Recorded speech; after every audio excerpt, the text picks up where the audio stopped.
Resulta que los actuadores eléctricos, llámese motores, solenoides, motor a paso, motor de corriente directa, servomotores, o peor aún, motor de corriente alterna, pues no son directamente compatibles con un microcontrolador. Por ejemplo, vamos a pensar no en un micro, vamos a pensar en un Arduino, ya para hacerlo todavía más común esto. Un Arduino, que es un microcontrolador al final del día.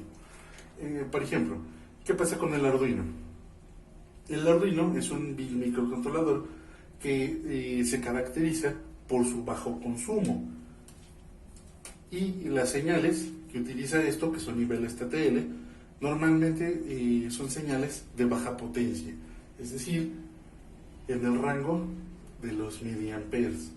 ¿Y cuántos miliamperes? Pues una salida de Arduino, un uno lógico en un Arduino puede suministrar como mucho 20 miliamperes, y eso estoy exagerando porque 20 miliamperes es mucho. De hecho, creo que rondan entre los 15 y 17 miliamperes, entonces pues es prácticamente una mugre.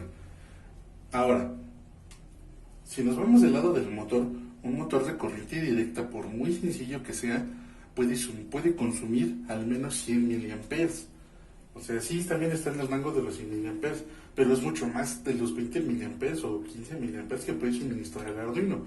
Por lo tanto, pues no es compatible. O sea, si yo conecto el motor directamente al Arduino, pues esta cosa se quema. A la hora de que empieza a funcionar el motor, drena demasiada corriente y se quema mi Arduino, o al menos la salida del Arduino, que es un transistor ahí puesto.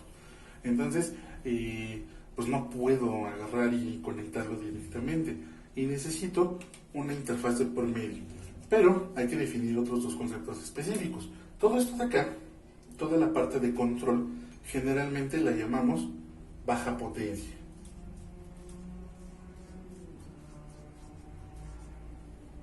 ¿Por qué? Porque las corrientes utilizadas y los voltajes utilizados, también tienen mucho que ver los voltajes, las corrientes y los voltajes utilizados, pues son pequeñitos. Estamos hablando de volts y miliamperes, o sea, 5 volts. 5 volts es una mugre comparado con lo que puede consumir un motor.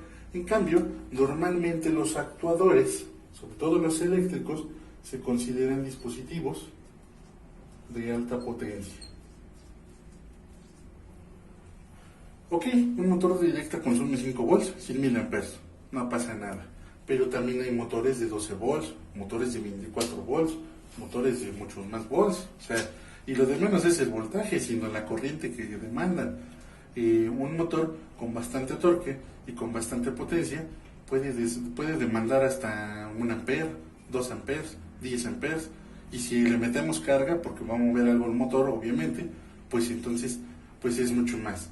No es compatible directamente con esto. Entonces esto ya se considera alta potencia. Y todo esto lo ve una rama de la electrónica que se conoce como electrónica de potencia. Yo no soy un experto en electrónica de potencia ni pretendo serlo, pero bueno, al menos conozco algunos dispositivos que me permiten conectar esto con esto. Ahora, esto estamos hablando de corriente directa. ¿Qué sucede si yo quiero manipular un motor de corriente alterna? Pues ya directamente ni siquiera los tipos de corriente son directamente compatibles. Entonces necesito esa interfaz que va aquí en medio, que me permita manipular esto con esto. Y entonces, este dispositivo intermedio mágico, que nos va a hacer la chamba de convertir señales de baja potencia en señales de alta potencia, se conoce como fase o etapa de potencia. Es esa interfaz que escala las señales de esta baja potencia a esta alta potencia. Y también existe la fase contraria. No recuerdo el nombre, pero también creo que se conoce como acoplamiento. Déjenme lo investigo. Pero también existe el proceso contrario. Obviamente, pues es más fácil de aquí para acá que de aquí para acá. Lo que nos interesa es de aquí para acá. ¿Sale? Entonces, necesitamos esa fase o etapa de potencia. Y hay muchos dispositivos que se encargan de hacer esto. Ya no necesitamos ni construirlo, ni alambrarlo, ni diseñarlo, ni nada. Vamos al centro, vamos al Mercado Libre, vamos a Electrónica, lo compramos, ¡pum!, y lo ponemos ahí. Vamos a ver qué dispositivos permiten hacer esa chamba. Entonces el primero de ellos es el transistor. Recuerda que el transistor tiene la peculiaridad o tiene la funcionalidad de activar con una señal eléctrica de un circuito, o mejor dicho, con una señal eléctrica de un circuito, en este caso la base, manipular la apertura o el cierre de otro circuito del lado derecho, generando una corriente colector-emisor. Acuérdense de esa parte. Entonces, con un transistor, con una señal de baja potencia, que prende y apaga, o satura o desatura mi base, puedo hacer que entre en continuidad o en corte el circuito que hay entre el colector y el emisor. Y este circuito de colector-emisor puede ser un circuito de más alta potencia. A lo mejor esto funciona con 5 volts y de este lado lo estoy trabajando a 12 volts. A lo mejor esto funciona con 10 miliamperes. A lo mejor esto ya está funcionando con 500 miliamperes. Obviamente el transistor pues debe tener esa capacidad. Hay muchos ejemplos de eso. Está el 2N2222, está el BC547, hay un chorro de modelos. La verdad es que no me sé muchos y prefiero ir a buscarlos a internet y ver cuál es el que me sirve. Y de hecho eso es lo que tienen que hacer siempre, ir a buscar el transistor que les permita saturar la base con la corriente o el voltaje que puede suministrar su microcontrolador en este caso, y la corriente colector-emisor que puede soportar, voltaje y corriente que puede soportar el transistor para manipular ese circuito de alta potencia que quieren trabajar. Entonces, ahí está el primero, el transistor. Luego del transistor tenemos otro dispositivo derivado del transistor, el puente H. El puente H es un dispositivo que es como un arreglo de transistores junto con diodos, que está específicamente construido para la manipulación de motores de corriente directa. El más común de los puentes H, del que seguramente ya han escuchado con anterioridad, es el modelo L293D. Quienes vayan conmigo en microcontroladores, pues ya más o menos les expliqué cómo funciona o para qué sirve el puente H. Hay un sinfín de modelos, pero pues el más popular es el L293D. Entonces, pues no tiene mucho caso meterle tanta mano. El que sigue sí es bastante importante. Uno conocido como SCR. SCR son las siglas de rectificador de silicio controlado. Y esto no es un transistor, es un tiristor, es decir, un dispositivo que a grandes rasgos, hagan de cuenta que es como un diodo controlado. Tenemos por un lado, su configuración es muy sencilla. Tenemos el ánodo, el cátodo y tenemos una compuerta o una puerta, una gate. ¿Qué sucede? Bueno, al igual que un diodo, pues es unidireccional, o sea que conduce, si se polariza correctamente de positivo o negativo, pues conduce de aquí para acá, sin problema. La diferencia contra un diodo es que si esta compuerta no está saturada, es decir, no está alimentada con una señal, pues no hay conductividad de aquí para acá, o sea, no hay conducción de electricidad de ánodo a cátodo. En cambio, si yo envío una señal a la compuerta, pues sí, efectivamente, se cierra el circuito, se cierra el puentecito que hay entre el ánodo y el cátodo y tenemos circulación de energía de izquierda a derecha, es decir, de ánodo a cátodo. Entonces funciona como una válvula. Imagínenselo como una válvula que ustedes pueden abrir y cerrar a voluntad, pero en este caso, en lugar de dejar pasar agua, pues deja pasar una corriente eléctrica. El SCR es unidireccional, es decir, que no puede funcionar en sentido contrario. Por lo tanto, este dispositivo es muy utilizado para fases de potencia de corriente directa. Y tiene la peculiaridad de que la conmutación es muy rápida, es ridículamente rápida. Entonces, si por ejemplo quieren trabajar con alta potencia, pero además con modulación por ancho de pulso, pues esta sería la opción. Sin embargo, el SCR, para ser de capacidad industrial para arriba, pues es un poquito más caro y no es así como que muy común. Lo más común es que siempre encuentran el puente H primero, pero pues ahí está la opción. Ese es uno de los dispositivos más comúnmente utilizados en alta potencia, pero sin control de dirección de giro, cosa que no sucede con el puente H, que permite manipular el sentido de giro de un motor de corriente directa. Esto sirve no nada más para motores, sino también para solenoides e incluso para motores de a pasos que requieren bastante potencia. Entonces, pues aquí está. Acuérdense, el SCR es un tiristor. Voy a poner aquí porque luego se les olvida.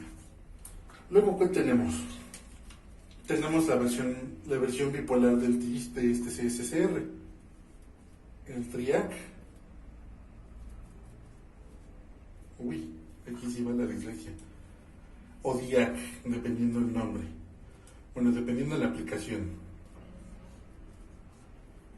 ¿Qué pasa cuando quiero hacer lo mismo que hago con un SCR, pero utilizando corriente alterna? Bueno, recuerden que la corriente alterna tiende a oscilar, bueno, no tiende, de hecho es una señal que oscila entre la parte positiva y negativa a una frecuencia muy específica. Bueno, el SCR, al ser un dispositivo unidireccional, pues no funciona, o sea, solo funcionaría la mitad de tiempo. La mitad de tiempo en que el ánodo y el cátodo estén polarizados positivo y negativo. Pero ¿qué pasa cuando la señal pasa a su parte negativa? O sea, es la mitad del periodo. Pues el SCR no va a funcionar, por más que la compuerta esté saturada.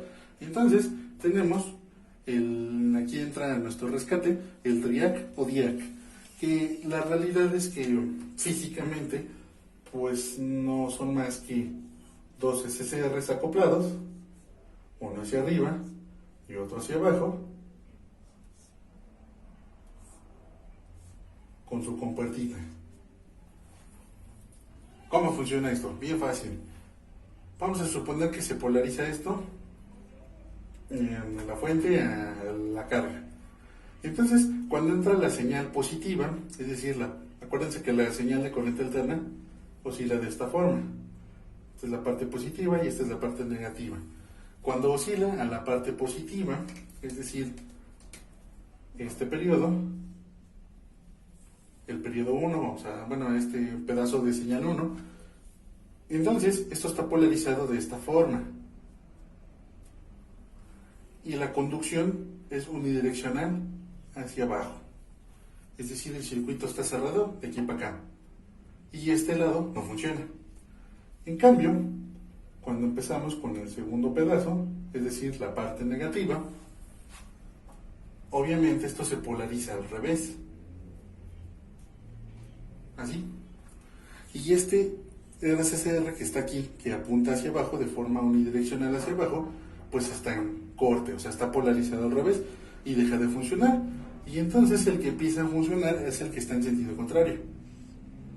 Y entonces tenemos conductividad hacia arriba. Con esto garantizamos de que cuando esté saturada la compuerta de mi tiristor de doble dirección, es un tiristor doble literalmente, uno para cada parte de la señal de alterna, pues entonces aseguramos de que en la parte positiva de la señal haya continuidad y en la parte negativa de la señal también haya continuidad. De los TRIAC, de los pocos que conozco, porque la verdad no soy muy dado a utilizar estos dispositivos, hay un dispositivo que se llama MOC. El MOC es un dispositivo, de hecho es un circuito integrado así bastante pequeñito, que permite trabajar con corriente alterna utilizando una señal de corriente directa, es decir, la compuerta se satura con corriente directa, pero la señal de potencia, es decir, el circuito que abro y cierro de este lado, es un circuito de alta potencia y además de corriente alterna. Entonces es un dispositivo que funciona como interfaz o fase de potencia con un circuito así bien pequeñito. Hay varios modelos de MOC, creo que el que llegué a usar en la escuela, en control de hecho, hace muchísimos años, creo que era el MOC 3011, algo así. Y ahorita busco los datos para la parte física del video y no tengo de esos, eso sí de una vez les aviso, no tengo ahorita de esos, voy a poner fotos o algo. El MOC 3011 y ese pues lo utilicé para literalmente encender un foco de corriente alterna, un foco incandescente en su momento, con una señal de baja potencia derivada de un puerto paralelo, creo era. Entonces fue una práctica bastante interesante porque pues ahí descubrí que existen estas cosas y que con un dispositivo chafa como un microcontrolador o un Arduino, el Arduino apenas iba empezando, y puedo hacer este tipo de conversiones locas. Entonces, esta es una forma de hacerlo. ¿Qué otra ventaja tiene? Bueno, al ser un dispositivo semiconductor, tiene una velocidad de conmutación bastante alta. Por lo tanto, yo puedo manipular con bastante rapidez la parte de alta potencia, cosa que no sucede con el siguiente dispositivo que vamos a ver. Entonces, esto es rapidísimo, ¿sale? Bueno, vamos a ver el siguiente dispositivo. De este no tengo, de este sí tengo, y de estos pues tengo un costal. De estos tampoco tengo. El que sí tengo, y de hecho los tengo de sobra, son los que siguen, son los relés, o para los cuates, bueno, mejor dicho, para la familia relevador, para los cuates relés. Su nombre completo pues es relevador, y como su nombre lo dice, es un dispositivo que se encarga de relevar, así como en las carreras de relevos, una señal de baja potencia y convertirla en una señal de alta potencia. La diferencia del relevador con respecto a estos de acá es que es un dispositivo completamente electromecánico, es decir, que funciona con partes mecánicas, tiene movimiento interno y seguramente ya lo conocen. Este dispositivo funciona de la siguiente forma. Del lado de la baja potencia tenemos una pequeña bobina. Esa bobina lo que hace es mover una palanquita, una suerte de interruptor o apagador que se conoce como armadura y se encarga de cerrar un circuito. Imagínense que este es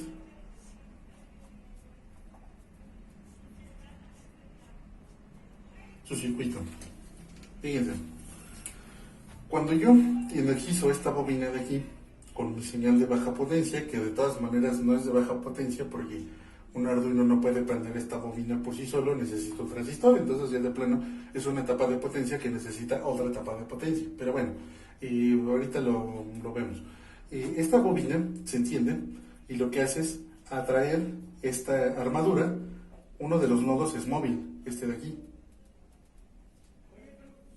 La bobina se enciende y la armadura, la palanquita, el interruptor, como le quieran llamar, se ve atraído por el campo magnético y choca con el nodo que termina de cerrar el circuito. O sea que es un apagador que, como el de la luz, que van y le pican, pero la diferencia es que en lugar de ir a picarle, lo encienden o lo apagan, o lo cierran o lo abren el circuito con una bobina eléctrica, un campo electromagnético, una inductancia, pues. Entonces, obviamente este es el más sencillo. Hay relevadores normalmente abiertos, normalmente cerrados, o incluso que traen las dos configuraciones internas. Entonces, pues ahí depende de lo que ustedes necesiten. ¿Cuál es la desventaja de este relevador? Bueno, su principal desventaja pues es esta misma. Este movimiento mecánico provoca desgaste. Entonces, el fabricante solo garantiza un cierto número de conmutaciones a lo largo de su vida útil. Depende del fabricante, pueden ser 1 millón, 10 millones, no sé, depende ahí el tipo de dispositivo. Y ustedes cuando ven un relevador en la calle o en el centro, lo van a identificar porque es un cuadrito que emite chasquidos cuando se enciende o se apaga. Ese chasquido que se escucha, ese pequeño chasquido que suena dentro del dispositivo, es esto, es la armadura chocando con el contacto.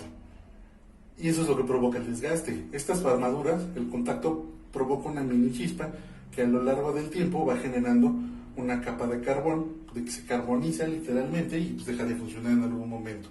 Además de que la otra desventaja mayor que tiene el relevador, pues es que esta conmutación tarda muy bien. O sea, digo, para nosotros es instantáneo, son milisegundos, pero milisegundos en electrónica es una eternidad, cuando estos dispositivos de acá funcionan en microsegundos. Entonces, pues sí, el relevador es ridículamente lento. Y si ustedes quieren aplicar esto para modulación por ancho de impulso, pues se jodieron porque esto no sirve. Es muy lenta la conmutación. Entonces, en estos casos se utiliza otro dispositivo diferente. La ventaja del relevador, antes de que se me vaya, es que puede funcionar con corriente directa o con corriente alterna. Lo único que tienen que revisar es la capacidad de corriente que tiene la parte de alta potencia y el voltaje necesario, junto con la corriente necesaria para activar esta bobina. De todas formas, esto se subsana rápidamente implementando un transistor o algo ahí que permita activar la bobina con una señal de baja potencia. Estos dispositivos yo los he utilizado mucho para activar incluso motores de corriente alterna con circuitos de baja potencia, como con puertas lógicas tipo 74XX o incluso con un Arduino. Entonces, pues sí es bastante útil. Sin embargo, les digo, pues se dañan con el tiempo y no son muy recomendados para muchas conmutaciones. Pueden estar todo el tiempo que sea necesario encendidos o apagados, pero no es recomendable que estén conmutando constantemente, porque eso los daña irremediablemente. Por último, tenemos la versión Pro, la versión modernona del relevador.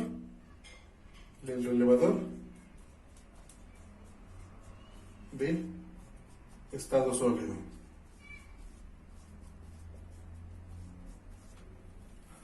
Y aquí es donde se pone divertido. Este relevador de estado sólido es una suerte de combinación del funcionamiento de un SSR y un TRIAC, junto con una etapa de protección basada en octoacoplamiento. Bueno, el relevador de estado sólido no es más que un arreglo interno de TRIACs, SSRs y transistores junto con diodos de protección y un autoacoplador que les permite manipular señales de alta potencia, pero utilizando puramente dispositivos semiconductores. Imagínense que todo esto viene empaquetado en un solo dispositivo, y la ventaja que tiene es que su velocidad de conmutación es ridículamente alta, porque es semiconductor al final del día, no tiene partes móviles, no tiene partes mecánicas. Entonces eso también tiene otra ventaja, no hay desgaste mecánico. Ahora les voy a mostrar una fase de potencia basada en un relevador. Bueno, en este caso 4, pero solo estoy usando uno. Fíjense, en el lado izquierdo yo tengo un Arduino 1 de toda la vida. Actualmente el programa que está trabajando es el del Blinker. Ese ejemplito, el primer hola mundo que utilizan en Arduino de encender y apagar un LED, que es este de aquí, es el que está trabajando.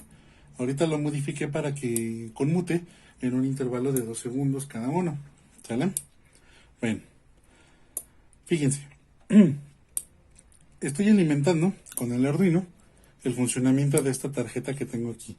Esta tarjeta es una que hice, es un prototipo de mi tarjeta de potencia que hice para mi tesis hace ya algunos añitos. De hecho ya se ve medio vegetal, hasta la tarjeta se ve amarillenta. Pero bueno, fíjense cómo aquí en la tarjeta tengo un arreglo de resistencias, transistores y diodos. Estos 3 elementos son los que permiten amplificar la potencia de salida del pin digital del Arduino, que en el caso del proyecto original era un microcontrolador PIC, y amplifica la señal de tal forma de que alcanza a encender el relé. Este es el relé que está funcionando. Alcanza a amplificar la señal para que se encienda la bobina que cierra el circuito que hay entre esta señal de entrada y la señal de salida por acá abajo. Esta señal de acá es común, esta de aquí, es común a estos 4 relés, porque la idea era manipular con la misma señal 4 señales de salida de potencia para activar 4 actuadores diferentes. En este caso solo estoy activando uno, que es el de esta salida correspondiente de acá. Acá está mi señal de control, la que viene de mi elemento de control, mi controlador, que en este caso es el Arduino, una fase de potencia, otra fase de potencia, y a su vez esta señal va directamente a mi actuador. En este caso mi actuador es un foco de corriente alterna, es un foco LED, pero al final del día esto funciona también como un foco incandescente. Eso quiere decir que esto está funcionando con corriente alterna, esto está funcionando con corriente directa. Esto de aquí, la parte de baja potencia es corriente directa y la fase de alta potencia es corriente alterna. Ahora, ¿cómo funciona el relé? El relé funciona como una suerte de interruptor. Lo que hace es abrir y cerrar el circuito que hay entre esta entrada y esta salida. Estas 2 señales vienen de acá, de este apagadorcito que tengo acá. Este apagador a su vez está conectado a la corriente. Vean, aquí está la conexión. Entonces esta es toma corriente de pared. Entonces, una señal entra por aquí y se va al relé. Pasa a través del relé, que se abre y cierra, y esta señal de salida, que está acá, alimenta uno de las conexiones del foco. La otra va directamente al foco. Entonces lo que estoy haciendo es abrir y cerrar el circuito en este tramo, ¿sale? Entonces, esta es la forma más sencilla de manipular actuadores de alta potencia. Sin embargo, obviamente, como les había comentado, la velocidad de conmutación de esto es muy lenta. Sí, podría disminuir el delay del blinker, pero llega un momento en que esta cosa no es capaz de conmutar. Y si alcanzan a escuchar, hay un chasquido. Ese chasquido indica que el relevador se está cerrando. Es el choque de la armadura del movimiento mecánico generado por el relé. Voy a conectar esta cosa. Y ahí está. Se apaga la LED. Se apaga el LED, se apaga el foco. Se prende el LED, se prende el foco. Con un Arduino de 90 pesos estoy haciendo mi control de luz, que puede ser completamente inalámbrico. Si este Arduino yo lo conecto por Bluetooth, por puerto serie, por Wi-Fi, por lo que sea, a un concentrador que manipula mis foquitos, con esta tecnología pueden encender y apagar las lámparas de su casa, de la cocina, de su cuarto, de donde sea. De hecho, este es el fundamento de lo que hace Alexa. Obviamente, pues aquí no tenemos atenuación de luz porque esta tecnología no es compatible con eso. Pero el fundamento es el mismo. Este es el otro relevador, el relevador de estado sólido. El relevador de estado sólido pues comprende todo este dispositivo, esta cajota gris que está aquí. Y como pueden ver es un dispositivo cerrado, no tiene ningún elemento de fuera y solo tenemos 4 conexiones. Una señal de tierra del lado de baja potencia, una señal de control, que bueno, aquí lo maneja como alimentación, pero es la señal de control al final del día. Y esto, si se fijan, ya está conectado directamente al Arduino. La señal de tierra a tierra.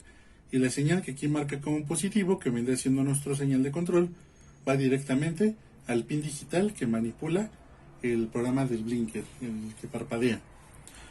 Si se fijan aquí todavía tenemos menos cableado, el control es directo. Entonces, así por sí solo el relevador ya está funcionando. ¿Y cómo sabemos que está jalando? Pues porque aquí prende este foquito rojo, que va prendiendo al mismo tiempo que cuando prende el blinker de acá, del LED del Arduino. Entonces con eso ya sabemos que el circuito que hay de aquí hacia acá se está cerrando y se está abriendo al tiempo que se prende y se apaga este LED de acá. Aquí ya está funcionando y noten que no hay ningún chasquido porque esto es completamente semiconductor. Entonces no tiene nada del otro mundo. Y la conexión de igual forma, pues nada más consiste en abrir el circuito de mi actuador. En este caso, mi foco. Entonces voy a encender la lamparita para que vean cómo funciona. Ahí está. Se prende el relé, prende el foco. Se apaga y se apaga el foco. Entonces conmuta exactamente igual que mi arreglo de relevadores que yo tengo acá. La diferencia es que esto no hace ruido.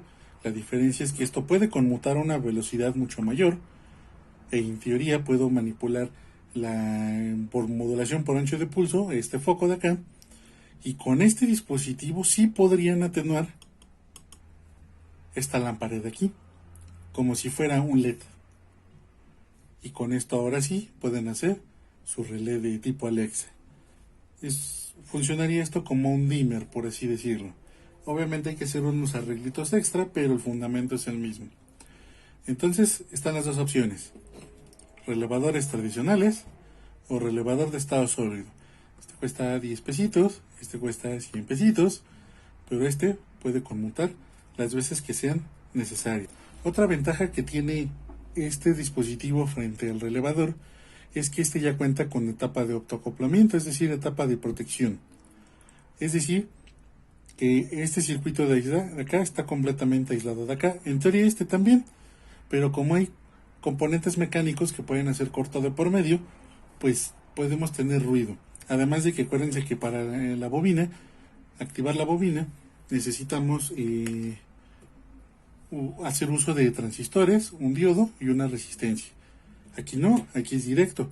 Y entonces la potencia, el acoplamiento se hace aquí dentro y la potencia también.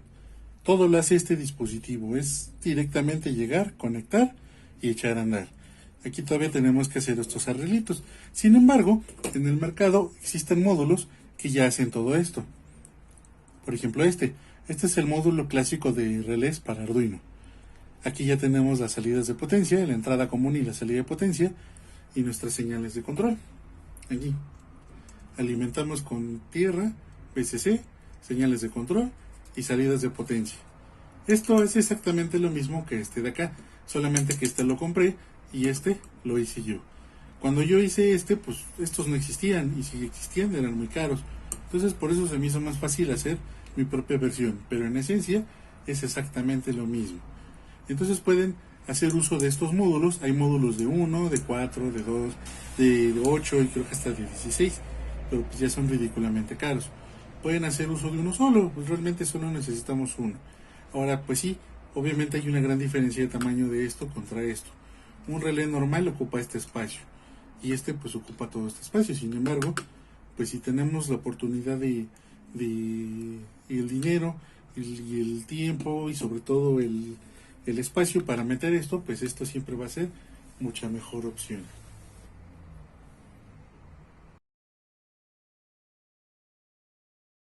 Con respecto a los puentes H, pues no hay mucho que mencionar.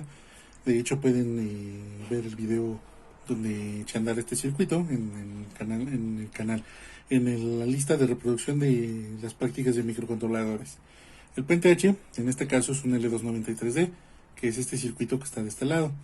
Este permite manipular el cambio de sentido de giro de un motor que, bueno, conectaría teóricamente a este pin. Y a su vez, estos pines de acá, lo que serían el moradito y el verdecito, son los que se encargan de manipular el sentido de giro. Y este pin, el naranja, es el que se encarga de manipular la velocidad de giro del motor. Obviamente este circuito es de 2 canales, por lo tanto permite manipular 2 motores con cambio de sentido de giro o 4 motores sin cambio de sentido de giro. Este dispositivo tiene la peculiaridad de soportar hasta de 3 a 36 volts, es decir, que puedo manipular motores que funcionan con 3 hasta 36 volts. Pero la limitante que tengo es con el asunto de la corriente, dado que no puede suministrar más allá de 700 miliamperes. Entonces motores que consuman más de 700 miliamperes, pues directamente le dan al traste con el circuito. Otro problema que implica este tipo de circuitería es el ruido, que es lo que mencionaba anteriormente. Para subsanar esto, yo en el video anterior, en el de micros, le puse este capacitorcito que está aquí, que me permitió eliminar el ruido y que funcionara correctamente. Cuando nosotros estamos limitados por la corriente suministrada por este dispositivo y necesitamos más potencia, podemos hacer uso de este otro dispositivo que tengo aquí. Este modulito lo compré hace poco, no lo he probado, desconozco si funcione, pero quiero pensar que sí. Es un L298. Es como el hermano mayor, el hermano con esteroides, el que se va al gimnasio, del 293D que tenemos aquí arribita. Si se fijan, el encapsulado es un poquito diferente. Noten que es un encapsulado tipo transistor, con su disipador de energía aquí todo grandote y estorboso. Y la distribución de pines es un poquito diferente, vean. Este modulito, que ya funciona con todo, ya cuenta con toda la circuitería necesaria. Cuenta con estos capacitores para disminuir el ruido. También ¿cómo se llama? Tenemos arreglos de diodos. Todos estos de aquí son diodos. Estos diodos permiten la conmutación rápida de un sentido a otro. Y normalmente son diodos del tipo Schottky, que le llaman. O sea, son diodos rectificadores, pero mucho más rápidos de conmutar. Y tenemos distintas configuraciones de trabajo.